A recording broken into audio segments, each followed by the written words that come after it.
مرحبا صبايا، السؤال اللي بنسأله يا ترى بأي مرحلة من مراحل الحمل ممكن إني أنا صوم بدون أي مضاعفات؟ الحقيقة بالأشهر الأولى من الحمل للحامل اللي ما عندها أي اختلاطات، ما عندها أي غثيان، ما عندها أي أقياء، ما عندها أي مظاهر غليظة من مظاهر الحمل، ممكن كثير إنك تصومي بسلاسل.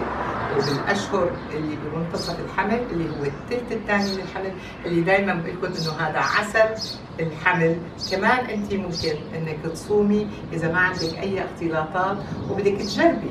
طبعا اذا انت كنت صحيحه لكن لما صمتي صار عندك بعض المظاهر او بعض الاعراض اللي رح اذكرها هلا، ممكن انك فورا تفطري وتراجعي طبيبك باقرب فرصه.